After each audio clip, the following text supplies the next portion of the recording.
Добрый вечер. Вы смотрите программу «Якутия в деталях». С вами Ирина Ефимова. В эти дни Якутск становится научной столицей России. Впервые за всю историю Президиум Российской академии наук проводит свое выездное заседание в столице региона. И выбор места не случайен. Якутия готовится отметить 400-летие вхождения в состав российского государства, 400-летие основания города Якутска, а сама встреча приурочена к обсуждению будущего всей российской Арктики. Освоение минеральных богатств Заполярья, развитие науки и образования, внедрение передовых технологий в экстремальных условиях – все эти вопросы сегодня выходят на первый план. О научных прорывах, кадровых вызовах и стратегических решениях для Севера поговорим с моими гостями. В нашей студии сегодня академики Российской академии наук Юрий Кульчин и Валерий Пармон. Юрий Николаевич, Валентин Николаевич, добрый вечер. Добрый вечер, очень приятно. Ну, выездное заседание президиума, я не ошиблась, если сказала, что это в первый раз, это беспрецедентное событие. Ну, под таким термином, да. Чем обусловлен такой интерес Академии?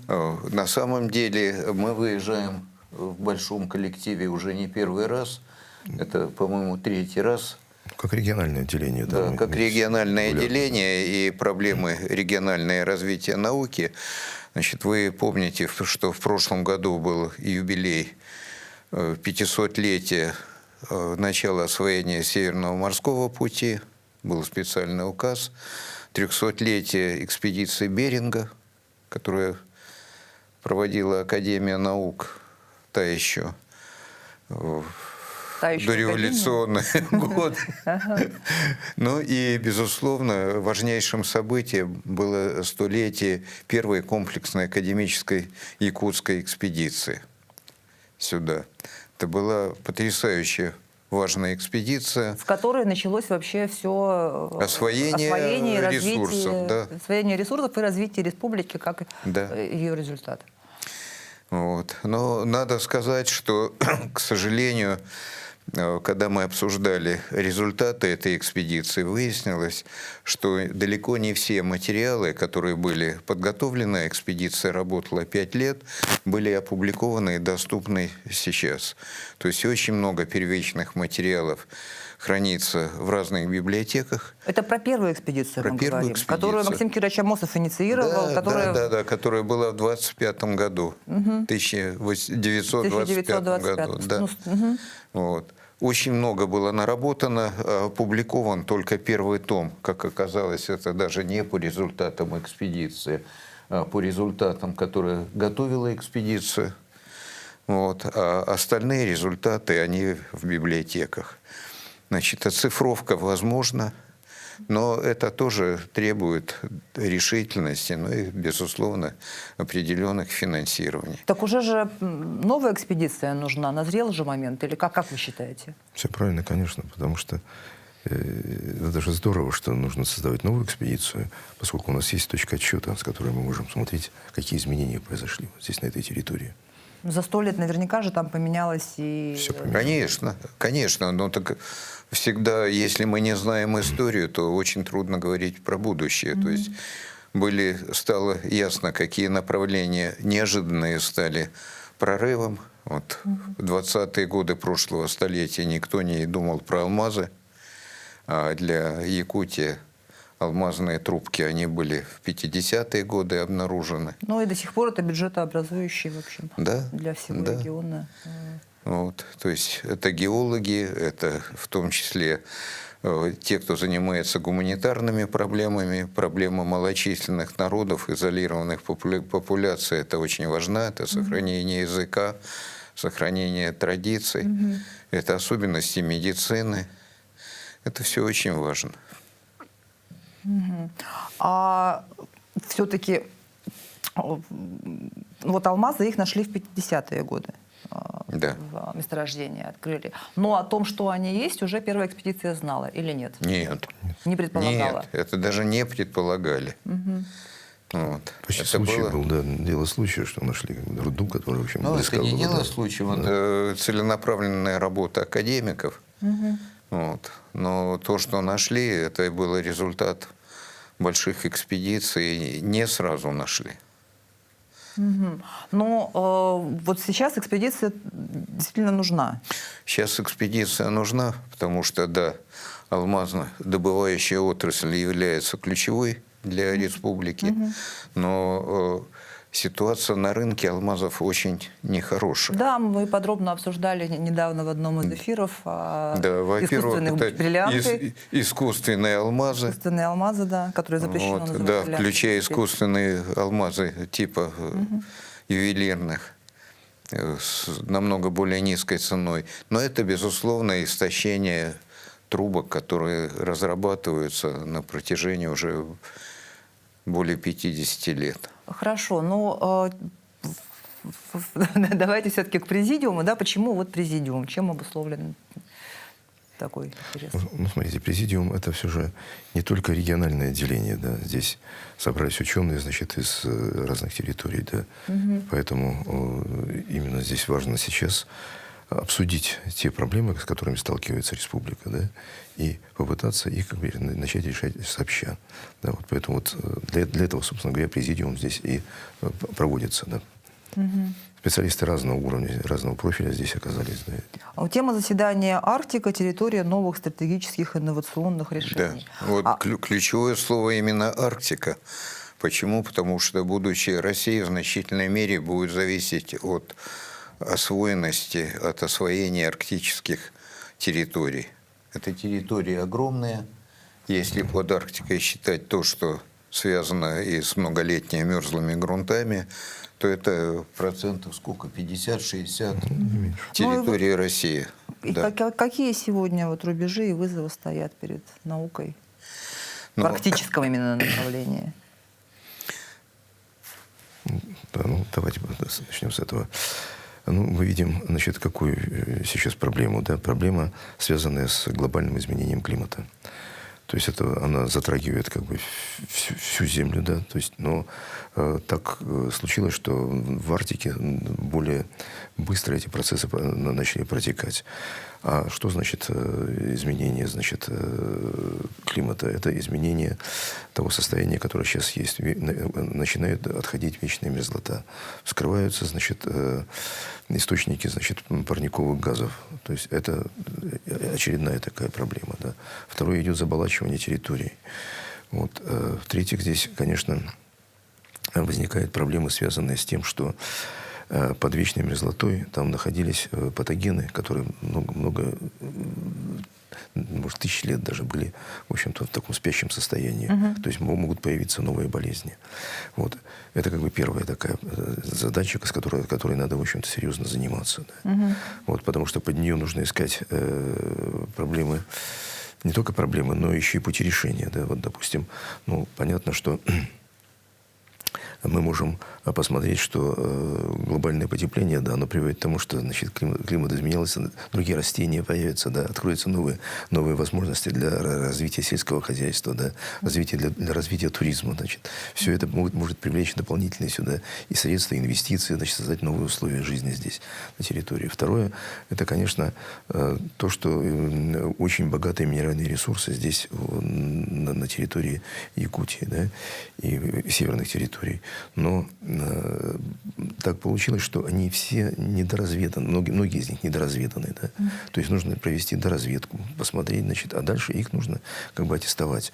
Аттестовать — это значит, что нужно понимать, что бизнесмен не придет просто сюда, значит, ему нужно, чтобы здесь была инфраструктура, то есть были дороги, была энергетика, было жилье, было население, да, то есть и нужно посмотреть, как эти вопросы тоже можно глобально решать. Еще одна проблема, с которой, в общем-то, здесь мы видим, она назревает. Ну вот про энергетику я немножко сказал, да, поэтому нужно понимать, какую энергетику сюда нужно привлекать. Да. Очень как бы перспективна атомная энергетика, но цена вопроса достаточно большая. Но сейчас же есть эксперимент у нас атомной станции малой мощности. Вот. Есть. Мало еще. Ну вот смотрите, значит, мы опять же сталкиваемся с какой проблемой. Значит, станцию поставили, да, а кто ее обслуживает? Обслуживают вахтовым методом, то есть специалисты приезжают из остальных территорий для того, чтобы работать, а должны местные быть. Вот это тоже, ну, об этом, может быть, потом еще о образовании там будем говорить, да. Вот. Я хотел бы сказать еще следующее, что условия жизни, конечно, в арктическом регионе тоже, в общем-то, непростые, да, и, соответственно, состояние здоровья населения, значит, оно очень зависит от многих факторов, да, и здесь есть специфика, в общем-то, выживания, то есть жилья здесь, да, значит, специфика со своими болезнями, которые здесь возникает, и нужно искать способы и диагностики, и лечения этих болезней здесь, что, ну, собственно говоря, в общем, необходимо. Ну, я, наверное, вот основные вещи затронул, не знаю, может, Валентин Николаевич добавит. Дополнительно да? Проблемы какие? В том числе питание населения. Почему? Потому что структура питания резко изменилась по сравнению с традиционной структурой. То есть вошли новые компоненты, и только медицина, только специалисты могут сказать, что надо, то есть чего не хватает, что надо заменить в питании. Это уже проблемы общегосударственные, это проблемы северного завоза, проблемы автономности республики. То есть это тоже комплекс тех вопросов, которые решает наука. Ну, тут у нас-то, наверное, в меньшей степени изменилось, потому что основу рациона до сих пор составляют рыба и мясо. Ну, наверное, это не самое лучшее. Потому что должны быть и углеводы. Вот. То есть сельское хозяйство, оно развивается, у вас прекрасное сельское хозяйство, у вас много дикоросов. Вот мы с Юрием Николаевичем побывали в ботаническом саду якутском. Нам очень понравилось. Видно, что там работают те, кому это интересно, у них глаза светятся. Они знают проблемы, они знают, что надо для республики. Да, и говорят, что наши дикоросы, они из-за того, что короткое лето и длинный световой день летом, они там витаминов и этих самых минералов в каком-то диком количестве накапливают по сравнению с дикоросами, которые растут в средней полосе. Правильно? Правда это? Ну, вы практически тоже средняя полоса по широте. Нет, ну, действительно, то есть растение – это особый такой вид жизни, да, и, конечно, растения, как и люди, они подвержены стрессам. И вот эта реакция организма растений на стресс – это как раз накопление этих вторичных метаболитов, то, собственно говоря, о чем мы говорим, витамины, минералы, то, что там должно быть в них, да. И, конечно, короткое лето, значит, да, и жесткие условия – это как раз то, что способствует этим растениям быть совершенно отличными от… Как наука может помочь превратить вот сырьевой потенциал Арктики, который, несомненно, богатый, да, в технологии высокой добавленной стоимостью? Ну, самое первое – это четко поставленные задачи, то есть направление удара, главного удара. То, что касается энергетики, у вас очень много ресурсов, в том числе углеводородного сырья, уголь. Есть нетрадиционные углеводородные ресурсы, но их не полностью еще используют, потому что используют по традиционным направлениям. Это природный газ, нефть на нефтеперерабатывающие заводы. Но я хотел бы напомнить, что во время Великой Отечественной войны в Тиксе работал завод, который получал топливо для самолетов из угля. Для самолетов? Да. Из угля? Да. А сейчас еще говорят, сжиженный газ, вот тоже такая тема. Он ну, дешевый, сжиженный газ, да. И можно трубу не строить. Нет, ну, тот же самый газ, то есть это, понимаете, это просто форма его хранения. Значит, это… И транспортное изменение. Нет, но в наших условиях ведь нужно же стоимость еще считать, да? Дорогая очень инфраструктура. Вот, только что в Томске праздновали 130 лет Томскому технологическому университету. Там одна из главных работ, которая поддерживается Российским научным фондом, это хранение метана в виде газогидратов. Вот, утверждается, что это может быть технологически и экономически оправдано, в том числе в отдаленные пункты, куда очень дорого строить газопроводы, либо везти. В баллонах можно завозить прямо лед насыщенный. Да, только решить проблему термодинамики, да? То есть либо высокое давление, либо, значит, низкая температура. Да. Как это все сопрячь вместе, но, видимо, это… То есть вот богатство Якутии – это холод. Еще одна из заявленных тем – это расширение сотрудничества между университетами и академическими институтами. Вот каков оптимальный формат такого партнерства? Причем в арктических условиях есть ли специфика или нет? Ну, специфика, безусловно, есть. Собственно говоря, сибирское отделение Академии наук развивалось на основе известного треугольника академика Лаврентьева. Наука, образование, производство. То есть связь между наукой и образованием – это абсолютно необходимая часть. Почему? Потому что именно наука диктует те направления, по которым должны готовиться специалисты. Значит, мы работаем с вашим Восточно-Сибирским федеральным университетом, превосходным. Северо-восточным. Северо-восточным, да. А не восточно-сибирским. Мы теперь Дальний Восток официально. Мы раньше всегда к Сибири относились, теперь мы Дальний Восток. Вот. Да, значит, очень много совместных направлений, в том числе это материалы, которые используются в экстремальных условиях. Это возможности специальной автоматики, ну, безусловно, медицина, это все. Ну, я, может, тоже немножко добавлю, значит, Да, сюда, да, конечно. потому что, ну, на самом деле, что получается? То есть, когда студент становится высокопрофессиональным, да, то есть, когда он с ранних лет начинает заниматься наукой. Поэтому, конечно, одна из форм сотрудничества между академическими институтами и университетом – это создание базовых кафедр. То есть это сейчас приветствуется, да, то есть и поэтому, по сути говоря, значит, создание базовой кафедры, оно позволяет уже там со второго-третьего курса студента, значит, вовлечь в научную деятельность, значит, на выходе вы получите полноценного специалиста, который далее, ну, может остаться работать либо, значит, в академической среде, либо уйти на производство. То есть это такие очень вещи. Потом, конечно, очень важно, когда профессор из академической среды приходит читать лекции в университет. Это уже, что говорится, не по накатанному, да, а когда совершенно новые современные знания приносятся в аудиторию. Это тоже очень здорово. То есть и как раз вот и в сибирском отделении, значит, и в дальневосточном мы очень сильно практикуем вот эту вещь. Это мы как-то посчитали, что вот на Дальневосточном федеральном университете, который у нас есть, мы более 120 тысяч часов занятий ведут, значит, сотрудники Дальневосточного отделения Российской академии наук. А у нас? Но у нас в Новосибирском госуниверситете около 80% преподавателей – это реальные сотрудники научных институтов Академгородка Новосибирского. Он изначально создавался, да, вот Новосибирский университет создавался вот именно по принципу, что базовое образование первые годы это именно в университете, а дальше все они уходят в институты. Вот, но и сейчас для Якутии тоже практикуется это. Из вашего университета после получения степени бакалавра геологи магистрами едут в Новосибирский госуниверситет продолжать образование, поскольку там более глубокие фундаментальные основы по геологии, и возвращаются уже накачанные знаниями не только от регионального Вот сейчас с Арсеном Сергеевичем мы сейчас только что обсуждали проблему сетевой подготовки, значит, специалистов. Вот мы затрагивали проблему, значит, атомной энергетики.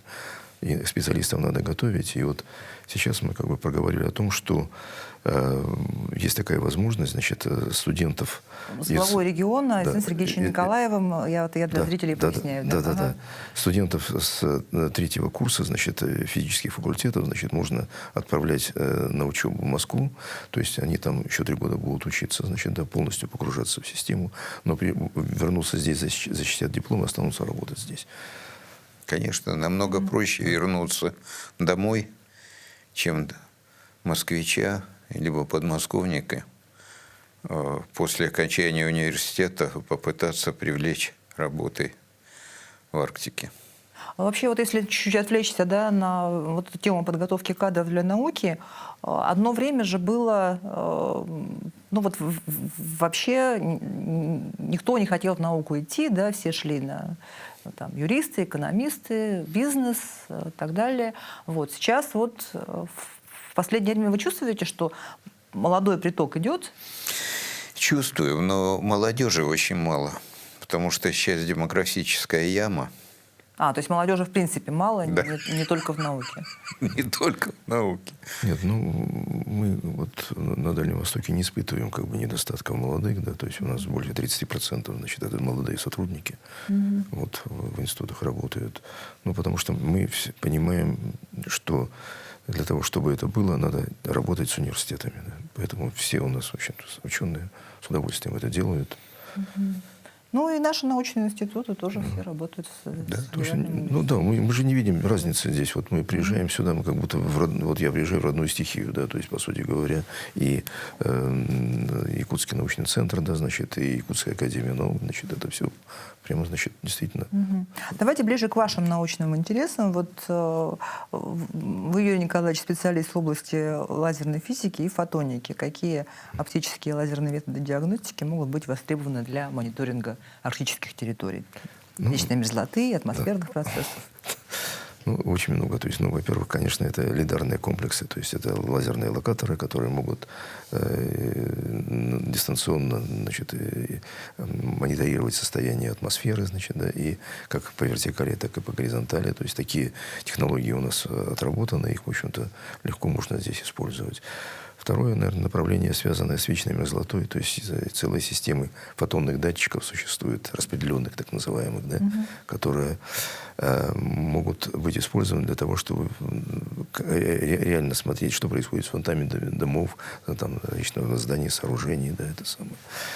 Кроме этого, значит, конечно, сейчас есть такое очень новое направление лапон-чип, да, когда можно, значит, по сути говоря, по одной маленькой капельке крови, значит, полностью сделать биохимический анализ. То есть сейчас вот это тоже такое направление, достаточно интенсивное, модное, да.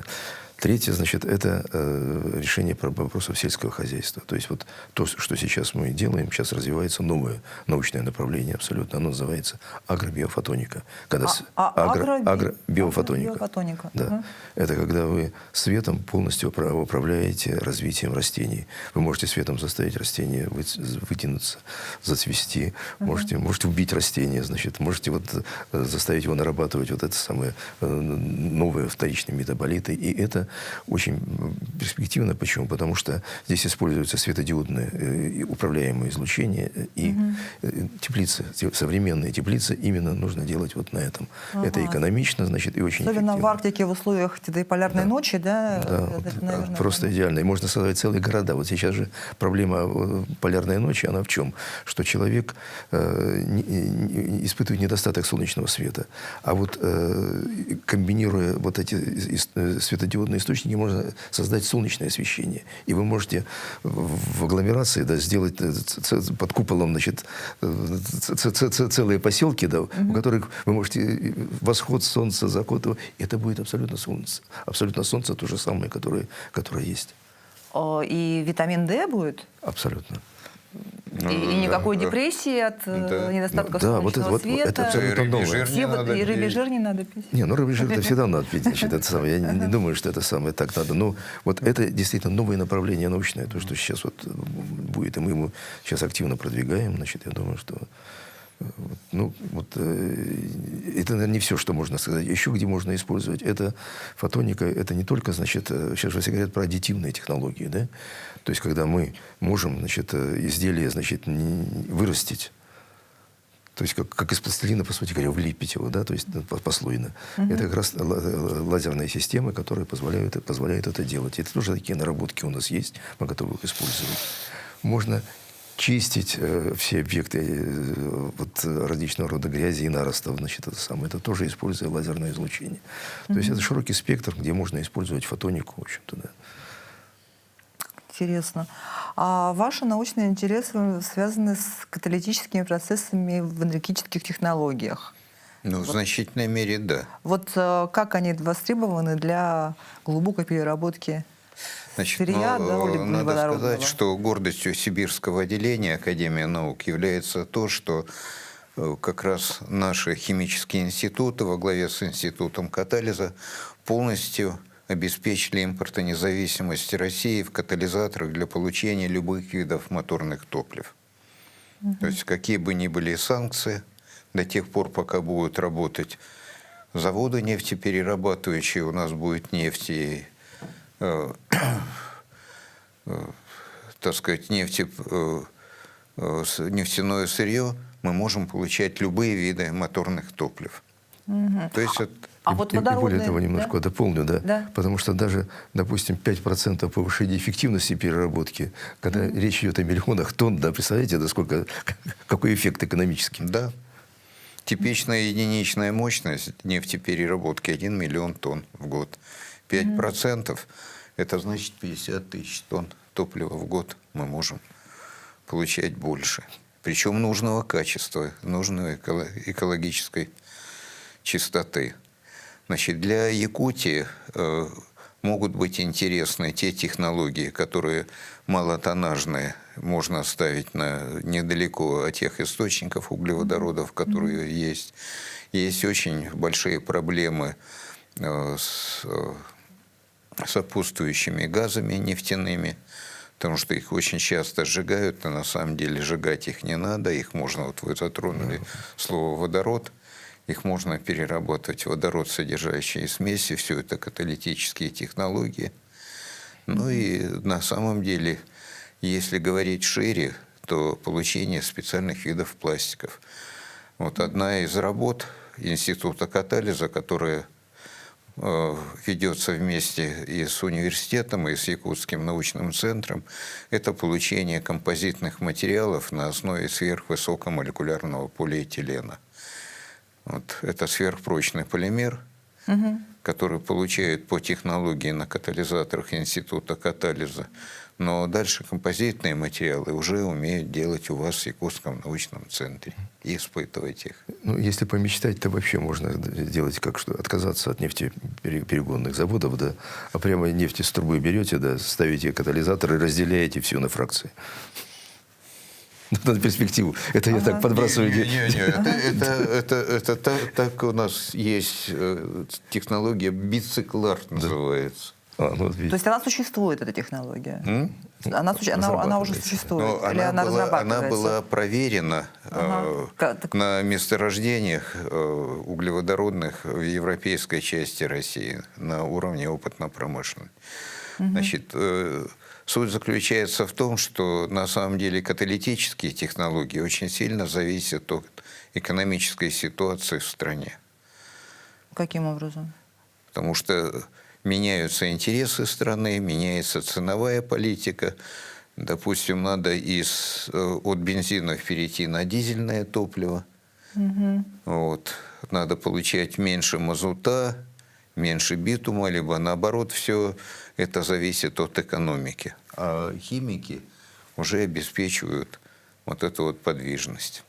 Ну и надо сказать, что очень важным направлением является, конечно, использование, мы всегда называли вычислительные технологии, сейчас говорят IT-технологии, для работы, для сопровождения промышленных процессов онлайн. То есть, немножечко меняя параметры действия химических реакторов, можно очень сильно менять и выход продуктов, и огромное экономическое.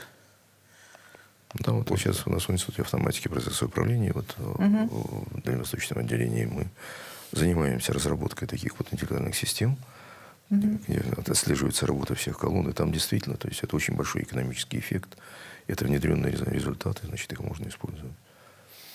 Ну вот я знаю, что дальневосточное отделение участвует в арктических исследованиях. Какие вот конкретные проекты, связанные с физикой Арктики, вы могли бы отметить как наиболее перспективные? Ну вот у нас сейчас очень такое важное направление, которое связано с вопросами экологии.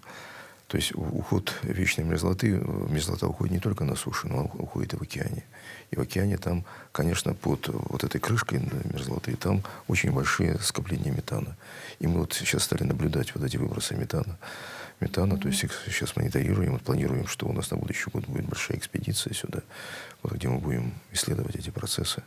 То есть, это как бы то, что на самом деле может каким-то образом повлиять на целую экономику региона. Вот, потому что мы знаем, что так называемое понятие углеродной нейтральности, да, сейчас можно этими углеродными единицами торговать. Если у вас чистая, значит, ситуация, да, то вы можете эти единицы продавать, допустим, Китаю, у которого грязная ситуация, да. Вот, да. А если у вас, допустим, здесь уже не чисто, то уже как бы экономика ваша меняется. Поэтому нужно четко представлять, что здесь происходит. Конечно, очень большой интерес лежит в области, значит, мониторинга минеральных ресурсов. То есть у нас институт горного дела как раз здесь достаточно тесно работает с учеными, значит, вот, Якутского научного центра. Вот, наши биологи, в общем-то, вот мы, Валентин Николаевич говорил, что посещали сейчас вот ботанический сад, а там действительно очень тесные контакты должны быть. Значит, это то, где мы можем, в общем, тесно поработать. Но в области сельского хозяйства, то есть это создание новых сортов, в общем-то, растений, культурных растений, то есть это рис, соя, пшеница, да, которые можно будет ронировать здесь уже в связи с тем, что типа вечная мерзлота отступает. Ну, это очень коротко, так, на самом деле. Ну, институт катализа вот, имени Борискова, флагман химической науки в России. Вот какие совместные проекты с якутскими учеными, промышленностью уже реализуют? Значит, я уже обратил внимание, что получение особо прочных для полимеров? ваших климатических условиях материалов. Это те проекты, которые ведутся с институтом катализа. Но если иметь в виду институт катализа и выходцы из института катализа, то очень много работ ведется по переработке, разработке технологий извлечения редких земель из вашего сырья. Вот. Камторского месторождения. И Вот так те далее. самые редкоземельные металлы, о которых Трамп все время говорит, да? Да, и которые, к сожалению, у нас до сих пор не разрабатываются. Хотя это самое богатое месторождение в мире. Очень востребованное, потому что буквально во вторник при обсуждении премии правительства, значит, предполагается, что будет премия для тех, кто выпускает рельсы 100-метровой длины. Это рельсы, которые из необи, из необиевой стали. А Тамторское месторождение, оно прежде всего необи. Это редкие металлы, которые нужны для того, чтобы делать специальные сплавы стали, которые имеют небольшие температурные коэффициенты расширения. Вот это то, что требуется для таких резко континентальных условий эксплуатации. Бархатный путь, да, когда вы будете, значит, ездить, колеса не будут стучать, вот это стука колеса вы почти не будете слышать. Ну, рельсы понятно, а вот можете мне как вот просто пояснить, да, в чем еще, зачем эти редкоземельные металлы так Трампу нужны, почему он так на них зациклился? Вот магниты возьмите, да, то есть. Что ему там? Вот у вас смартфон есть? Есть. Так вот, если бы не было редкоземельных металлов... Литиевая? Нет, это редкий металл, это литиевые батареи. А редкоземельные металлы – это электроника. Это чипы вот эти, да? Да, это чипы. Вот, к сожалению, мы покупаем редкоземельные металлы в виде уже готовой продукции, в основном из Китая. А задача для России – освоить производство вот этой вот высокомаржинальной продукции, поскольку сырье у нас есть, оно уникальное. Да, требуются определенные усилия, в том числе политические решения, для того, чтобы осваивать Арктику.